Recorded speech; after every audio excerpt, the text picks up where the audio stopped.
ನೀವು ನೋಡಬಹುದು ಇಲ್ಲಿ ಸುತ್ತ ನೀವು ಕಣ್ಣು ಆಯಿಸಿದಷ್ಟು ಬರೀ ಮರ ಗಿಡಗಳು ಮಾತ್ರನೇ ಇದೆ. ನಿಮ್ಗೆಲ್ಲ ನೆನಪಿರ್ಬೋದು DK ಶಿವಕುಮಾರ್ ಅವರು ಸಸಿ ನೀಡಿರಿ ಅದೆಂತ ಗಿನ್ನಿಸ್ ರೆಕಾರ್ಡ್ ಮಾಡ್ಲಿಕ್ಕೆ ಅಂತ ಏನು ಒಂದು ಕಾರ್ಯಕ್ರಮ ಮಾಡಿದ್ರು. ಪಾಪ ಈಗ ಅಕ್ವಿಡೇಷನ್ ಅಂತ ಏನ್ ಮಾಡ್ತಾರೋ ಅವರು ಈಗ ಮರಗಳನ್ನ ನೆಟ್ಟಿರೋದು ಒಂದು ಗಿನ್ನಿಸ್ ರೆಕಾರ್ಡ್. ಆದ್ರೆ ಮರ ಕಡಿಯೋದ್ರಲ್ಲಿ ಇವರ ಸರ್ಕಾರನೇ ಮುಂದೆ ಇರುತ್ತೆ, ಗಿನ್ನಿಸ್ ರೆಕಾರ್ಡ್ ಮಾಡೋದ್ರಲ್ಲಿ ಇದರಲ್ಲಿ ಯಾವುದೇ ಡೌಟ್ ಇಲ್ಲ, ಬರ್ದಿಟ್ಕೊಳ್ಳಿ.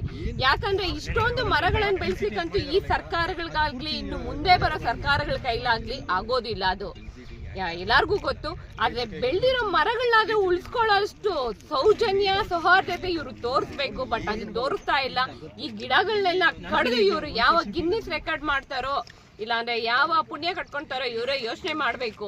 ಹೀಗೆ ನಮ್ಮ ರೈತರು ಗೋಳ ಇಸ್ಕೊಂಡು ಮೊನ್ನೆ ತಾನೇ ಪಾಪ ಪ್ರಧಾನಿ ಮನೆ ಮುಂದೆ ಇವರೇ ನಮ್ಮ ಬಿಡದಿ ಭಾಗದ ರೈತರಿಗೆ ಹೇಳಿದ್ರು ನೀವು ಧಿಕ್ಕಾರ ಹಾಕೋದ್ರಿಂದ ಏನು ಪ್ರಯೋಜನ ಇಲ್ಲ ಅಂತ. ಆದ್ರೆ ನಮ್ಮ ರೈತರ ಶಾಪ ಎಷ್ಟು ಬೇಗ ಇವ್ರಿಗೆ ತಟ್ಟಿದೆ ಅಂದ್ರೆ ಇವರೇ ಹೋಗಿ ಬೇರೆಯವ್ರ ಮನೆ ಮುಂದೆ ಕುತ್ಕೊಂಡು ಘೋಷಣೆಗಳಾಗ್ತಿದ್ದಾರೆ. ಆಗ ಇವರೇ ಪ್ರಶ್ನೆ ಕೇಳ್ಕೊಳ್ಬೇಕಾಗಿತ್ತು, ಇವ್ರ ಅಧಿಕಾರಕ್ಕೆ ಎಷ್ಟು ಅವರು ಪ್ರಾಮುಖ್ಯತೆ ಕೊಡ್ತಾರೆ ಅಂತ ರಾಜ್ಯದ ಜನತೆ ನಾವು ನೋಡ್ತಾ ಇದೀವಿ. ಏನು ಈಗ ಪರಿಸರವಾದಿಗಳು ನಮ್ಮ ರಾಜ್ಯದಲ್ಲಿ ಎಲ್ಲೋಗಿದ್ದೀರಪ್ಪ ನೀವೆಲ್ಲ ಪರಿಸರವಾದಿಗಳೆಲ್ಲ? ಏನೋ ಒಂದು ರಾಜ್ಯದಲ್ಲಿ ಅಂದ್ರೆ ಬೆಂಗಳೂರಲ್ಲಿ ಮಾತ್ರ ಮರ ಕಡ್ದಾಗ ಪ್ರಶ್ನೆ ಎತ್ತುವ ಪರಿಸರ ಪ್ರೇಮಿಗಳು ಯಾಕೆ ಇವತ್ತು ಈ ಬಿಡದಿ ಭಾಗದಲ್ಲಿ ಒಂದು ಸಲ ಕಣ್ಣಾಯಿಸಿ ನೋಡಿ.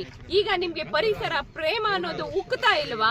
ಇಲ್ಲ ನೀವು ಸಹ ತೋರ್ಪಡಿಕೆ ಮಾಡ್ಲಿಕ್ಕೆ ಮಾತ್ರನೇ ಅಲ್ಲೆಲ್ಲ ಪರಿಸರವಾದಿಗಳು ಚಳುವಳಿಗಳು ಮಾಡ್ತಾ ಇದ್ದೀರಾ? ನಿಮ್ಗೆ ನಿಜವಾಗ್ಲೂ ಪರಿಸರ ಮೇಲೆ ಪ್ರೇಮ ಇದ್ರೆ ಅಂದ್ರೆ ನಿಮ್ಗೆ ಅಷ್ಟೊಂದು ಭಾವನಾತ್ಮಕ ಸಂಬಂಧ ಇದ್ರೆ ದಯವಿಟ್ಟು ಬಿಡದಿಗೆ ಬನ್ನಿ, ಇಲ್ಲಿನ ನಮ್ಮ ರೈತರಿಗೆ ಸಪೋರ್ಟ್ ಮಾಡಿ, ಇಲ್ಲಿನ ಗಿಡಮರಗಳನ್ನು ಉಳಿಸೋದ್ರಲ್ಲಿ ನಮಗ ಪರ ನಿಂತು ನಮ್ಗೆ ಸಹಕಾರ ಕೊಡಿ, ನಮ್ಮ ಭೂಮಿಗಳನ್ನ ನಾವು ಉಳಿಸ್ಕೊಳ್ತೀವಿ.